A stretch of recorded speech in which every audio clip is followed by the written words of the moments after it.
ఈరోజు భారతదేశ వ్యాప్తంగా అలాగే ప్రపంచవ్యాప్తంగా కూడా ఎక్కడ భారతదేశ ప్రజలు ఉంటే అక్కడ డాక్టర్ బిఆర్ అంబేద్కర్ గారి జయంతి ఉత్సవాలు నిర్వహించుకుంటా ఉన్నారు. డాక్టర్ బిఆర్ అంబేద్కర్ గారు ఒక దళిత కుటుంబంలో పుట్టి అనేక అవమానాలకు వివక్షకు గురై ఆటుపోట్లు ఎదుర్కొని మనుషులంతా ఒకటే అని మరి ఆయన ఆనాడు ఉన్నత చదువులు చదివి సామాజిక న్యాయంకై చిన్నప్పటి నుంచే పోరుబాట బట్టి ఉద్యమిస్తూ ఉన్నతమైన చదువులు చదివి ఈ దేశంలో ఉన్నటువంటి ఆనాటి బ్రిటిష్ వలసపాల అంతానికై అలాగే ఆనాడు జరుగుతున్నటువంటి స్వాతంత్ర పోరాటంలో కూడా ఆయన మహాత్మా గాంధీ ఇతర నాయకులతో కలిసి పనిచేశారు. స్వాతంత్రం జన్మాంక నినాదంతో ఎదుగుపోయారు.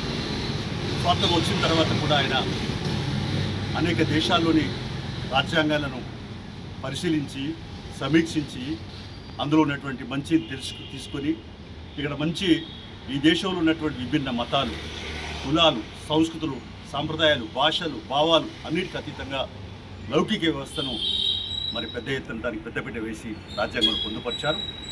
ఆయన రచించిన రాజ్యాంగం ఎప్పటికీ ఆదర్శం. ఎందుకంటే భారతదేశంలో హిందువులు, ముస్లింలు, క్రిస్టియన్స్, మైనార్టీలు అందరూ అన్ని రకాల పార్సీలు అందరూ ఉంటారు.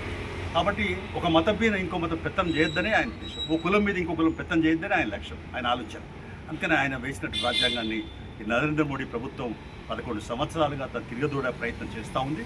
ఇప్పటికీ జమ్మూ కాశ్మీర్లో మరి 370 ఆర్టికల్ రద్దు చేసి 2 రాష్ట్రాలు చేశాడు.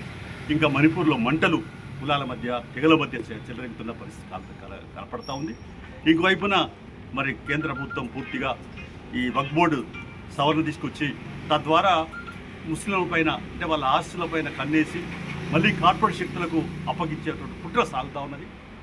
రైతులది ఎట్లయితే 3 సాగునీటి చట్టాలు తెచ్చి కార్పొరేట్ వ్యవసాయం చేయించాలని ప్రయత్నం చేస్తున్నారు, ఇప్పుడు కూడా వక్ఫ్ బోర్డు చట్ట సవరణ తీసుకొచ్చి అరకరి కుట్ర చేస్తూ ఉన్నారు. కానీ తిప్పి కొట్టేందుకు ఇవాళ దేశంలో ఉన్నటువంటి ప్రగతిశీల ప్రజాతంత్ర మరి వామపక్ష శక్తులన్నీ కూడా ఏకం కావాల్సిన అవసరం ఉంది. ఈ మోడీ ప్రభుత్వ దురాగతాన్ని ఎండగట్టేందుకు సామాజిక న్యాయానికై నడుం బిగించాల్సిన అవసరం ఉంది.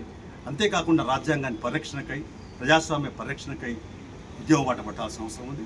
అందుకనే 50 మంది ప్రజలు ఇవాళ భారతదేశంలో ఉన్నటువంటి ప్రజలందరూ కూడా ఐక్యంగా ఉంటూ నరేంద్ర మోడీ ప్రభుత్వం ఎవరికి అనుకూలంగా ఉంది? కేవలం కార్పొరేట్ శక్తులకు అనుకూలంగా ఉంది. ఆదాని అంబానీలకు కొమ్ము కాస్తూ ఉంది. వాళ్ళకే 12 లక్షల కోట్ల రూపాయల మరి రుణమాఫీ చేసినారు. రైతులకు కానీ పేదవాళ్ళకి కానీ ఒక పైసా మాఫీ చేయలేదు. విద్య అందుబాటులోకి లేకుండా పోయింది, వైద్యం అందుబాటులో లేకుండా, నిరుద్యోగ సమస్య పెనుభూతంగా తయారైంది.